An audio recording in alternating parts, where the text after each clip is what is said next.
Halo, selamat siang pemirsa. Senang sekali Newsline Trending Topik kembali menyapa Anda di awal pekan, Senin 17 Maret 2024. Bersama saya, Gemma Tanjung. Dan saya, Anggi Asibuan. Kami juga mengajak Anda untuk bergabung bersama kami. Ini ada live di TikTok kami dan juga ini apa? Facebook ada ya? di Facebook. Kita akan menunggu Anda untuk berkomentar dengan 3 trending topik yang sudah kami segmen Anggi ya. Ini ada apa aja nih? Ya, kita akan melihat dulu untuk trending pencarian di hari ini, pemirsa. Salah satunya adalah yang pertama itu pengumuman hasil pemilu.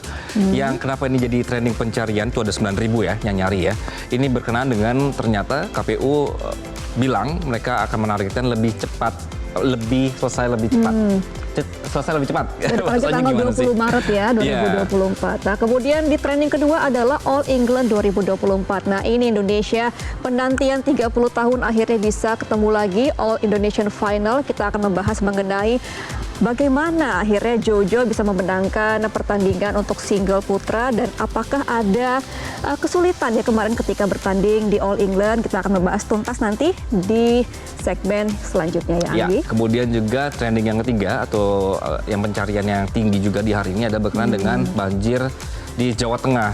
Tadi laporan tim kami di lapangan, bahkan banjirnya itu sudah sampai di kota Demak sendiri dan juga meluas. Meskipun katanya sih hari ini tuh lebih cenderung lebih turun airnya begitu, tapi kan karena si tanggulnya jebol lagi, ya udah debit airnya terus mengalir. Gitu. Jadi kita akan memantau bagaimana update dan selengkapnya di Newsline Trending Topik berikut ini.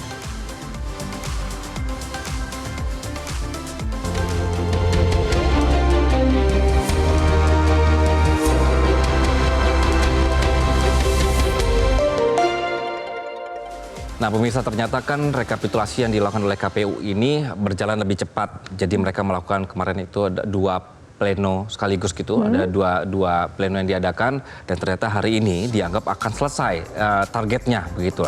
Nah, ini juga kami mengajak Anda untuk berkomentar di Facebook dan juga di TikTok kami berkenaan dengan apakah Anda masih tetap bisa percaya dengan hasil dari KPU kali ini karena berkenaan banyak sekali sorotan berkenaan dengan Sirekap, kemudian dugaan kecurangan pemilu.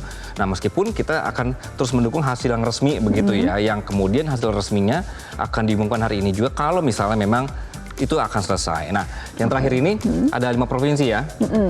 Karena sudah ada 33 provinsi yang rampung, masih ada 5 provinsi lagi yang belum rampung, yaitu di Jawa Barat, di Papua, Papua Barat Daya, Papua Pegunungan, dan juga Maluku. Nah, salah satu Jawa Barat ini adalah yang paling lama dilakukan rekapitulasi karena memang pemilihnya ini terbanyak, Anggi, di Indonesia. Jadi memang kemarin juga sempat ada PSU ya, pemilihan suara ulang, kemudian juga ada dugaan penggelembungan suara. Makanya untuk di Jawa Barat sendiri ini agak lama prosesnya karena memang banyak sekali tahap dan juga banyak TPS yang melakukan PSU, jadi ada beberapa kekurangan yang harus dicapai dari provinsi-provinsi lain. Kemarin juga Ketua KPU juga menyalahkan ya KPU Jawa Barat ya kenapa kok bisa lama, sedangkan resources-nya ini banyak dibandingkan dengan provinsi lain seperti Papua dan juga Maluku begitu. Oke, selesai nggak ya malam ini ya? Karena ternyata selain kelima provinsi ini, Gemma, KPU juga akan melakukan rekapitulasi tingkat nasional untuk PPLN Kuala Lumpur yang melaksanakan pemungutan suara ulang di hari Minggu 10 Maret lalu. Jadi batas akhir pengumuman hasil perolehan suara pemilu sebenarnya itu adalah di peraturan kita itu di tanggal 20 Maret begitu. Nah, KPU sendiri ini menargetkan selesai lebih cepat atau pada Senin malam ini gitu. Nah, kemudian juga ada juga yang menarik adalah yang menjadi sorotan berkenaan dengan gugatan hasil pemilunya nanti seperti apa gitu. Kemudian jelang batas akhir ini rekapitulasi penghitungan suara nasional, kemudian juga tim hukum dari 3 paslon capres-cawapres ini sudah menyiapkan strategi untuk menghadapi gugatan sengketa hasil Pilpres di Mahkamah Konstitusi. Jadi sebenarnya masih bisa mengejar 2 hari lagi kalau dari target awal ya di tanggal 20 Maret 2024 karena kan hari di tanggal 18. Nah, untuk sengketa ini tim kampanye nasional Prabowo Gibran juga telah menyiapkan 35 hingga 36 pengacara. Tim pemenangan nasional Ganjar Mahfud sementara menyiapkan 100 pengacara, sementara Timnas Amin menyiapkan 1.000 pengacara. Jadi dari 3 pihak sebenarnya, Anggi yang mengajukan sengketa ini ya. Nah, pihak yang ingin menggugat keputusan KPU ini diberi waktu 3 hari untuk daftarin gugatan ke Mahkamah Konstitusi. Kemudian 2 kubu paslon capres, cawapres, yakni paslon nomor urut 1 Anies Baswedan Muhammad Iskandar, kemudian juga paslon nomor urut 3 Ganjar Pranowo Mahfud MD, ini dipastikan akan mengajukan permohonan kepada MK dalam sengketa perselisihan hasil pemilihan umum atau juga PHPU. Tuh. Nah, sementara itu tim hukum Ganjar Mahfud juga sudah menyiapkan nih strategi diantaranya dengan menghadirkan seorang Kapolda di sidang MK untuk membuktikan adanya mobilisasi massa. Ini juga kemarin jadi pertanyaan ya, apakah kira-kira Kapolda ini akan datang dalam untuk mengajukan saksi-saksi dan juga mengajukan statement ya, karena kan memang sempat ada isu dugaan kira-kira Kapolda ini boleh nggak sih dilibatkan dalam menjadi saksi dalam sengketa ini? Oke, begitu itu jadi pertanyaan begitu ya. Nah, kemudian juga untuk Timnas Amin sendiri menyoal kecurangan TSM terstruktur, sistematik dan juga masif. Kemudian mantan Hakim MK Marwara Siahaan juga mengatakan terkait pembuktian kecurangan TSM, pihak pemohon ini harus bisa presentasikan alat bukti baik ahli maupun data-data yang menunjukkan kecurangan melibatkan struktur pemerintahan atau penyelenggara pemilu.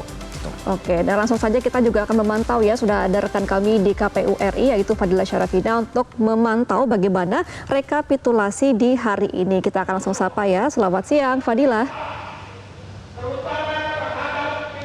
Ya, selamat siang Gemma. Ya, gimana nih Fadila untuk hasil rekapitulasinya? Sejauh ini sudah sampai mana sih prosesnya?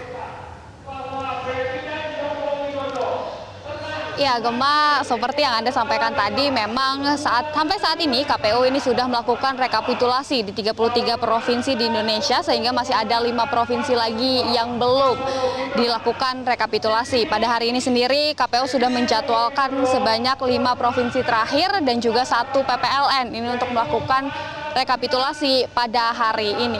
Tadi rekapitulasi yang sudah mulai dilangsungkan adalah rekapitulasi dari PPLN Kuala Lumpur.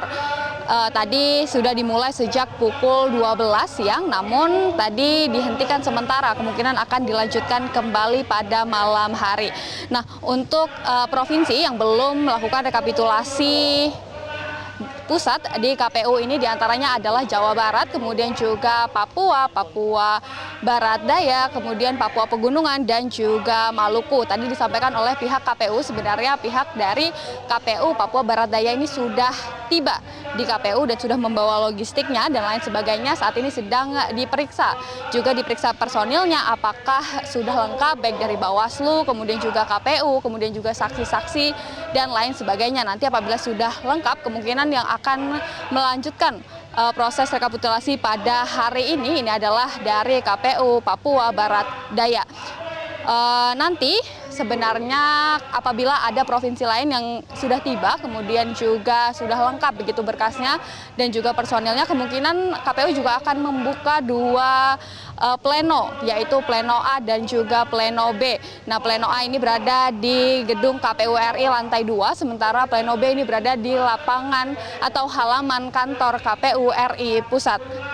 Sebenarnya Gemma dan juga Anggi, ini KPU RI ini apabila kita merujuk dari peraturan KPU nomor 3 tahun 2022 punya waktu sehingga 20 Maret 2024, namun apabila memang yang kemarin ditargetkan oleh KPU hari ini dapat diselesaikan semua, ini berarti KPU sudah bisa selesai melakukan rekapitulasi di 38 provinsi dan seluruh PPLN di Indonesia. Nanti setelah rekapitulasi keseluruhan selesai, KPU juga mengungkap akan langsung melakukan penetapan hasil pemilu. Nah, untuk apakah hari ini dapat selesai? Ini kalau kita melihat dari penjadwalannya, kemudian baru ada 1 provinsi yang tiba, kemungkinan kalau memang bisa selesai pada hari ini, nanti kemungkinan bisa selesainya malam atau mungkin juga dini hari. Nah, untuk sementara ini dari hasil rekapitulasi 33 provinsi yang sudah masuk ke KPU, pasangan calon nomor urut 2 yaitu Prabowo dan juga Gibran Rakabuming Raka ini masih memimpin dengan memenangkan 31 provinsi. Sementara diikuti oleh paslon nomor urut 1 yaitu Anies Baswedan dan juga Muhaimin Iskandar dengan perolehan suara yang dimenangkan di 2 provinsi yaitu Aceh dan juga Sumatera Barat. Nah, ada yang menarik juga Gemma dan juga Anggi, pada hari ini juga ada massa yang menyerukan aksi demo untuk menolak pemilu curang. Aksi demo ini tadi digelar sejak pukul 2:10 siang dan masih berlangsung hingga saat ini. Tadi juga pihak kepolisian sudah menyiapkan pengamanan sejak pagi hari, bahkan disampaikan ada lebih dari 1.000 personil gabungan yang diturunkan untuk dari lalu lintas, pengaturan lalu lintasnya nanti ini akan dilakukan secara situasional, melihat bagaimana situasi dan juga kepadatan yang ada di sekitaran gedung KPU RI. Gema dan juga Anggi, untuk sementara kembali ke Anda di studio. Ya, Fadila, terima kasih atas laporan Anda. Berarti kalau menurut dia, kemungkinan dini hari itu selesai. Langsung ditetapkan. Karena masih ada 5 provinsi, 31 provinsi sudah masuk semua ya. Nah, kira-kira berarti tengah malam lagi dong kemungkinannya, Anggi. Kayak tahun 2019 lalu ya. Oke, pemirsa, jadi berbicara soal rekapitulasi yang ternyata dipercepat atau ditargetkan lebih cepat selesainya. Susah ya bahasanya. Ini kami juga mengadakan polling. Jadi kalau misalnya menurut Anda, pemirsa, kita sudah blast ini di medsos kami. Menurut Anda, penghitungan hasil pemilu ini sebenarnya sudah transparan atau belum? Nah, kita juga akan melihat hasilnya. Wah, ternyata masih banyak yang menganggap belum transparan sebesar 70%, sedangkan yang sudah 18% dan yang tidak tahu 12%. Oke, berarti banyak yang masih menganggap hasilnya atau kerja KPU ini tidak transparan ya, 70%. Wow. Nah, jadi sebenarnya apa yang harus dilakukan KPU ya agar lebih transparan? Apakah memang harus menghitungnya lebih, di datanya lebih ditampilkan? Kan sudah ada website sebenarnya. Karena berkenaan dengan Sirekap kemarin yang kemudian ribet, Sempat terus error bermasalah, error, terus dimatikan kan begitu. Jadi kan makin bertanya ada apa gitu. Oke, kami akan jeda dulu pemirsa, nanti akan kembali dengan trending topik yang kedua. Kita akan membahas tentang All England ya. Tetap bersama kami di Newsline Trending Topic. Jelajahi cara baru mendapatkan informasi. Download Metro TV Extend sekarang.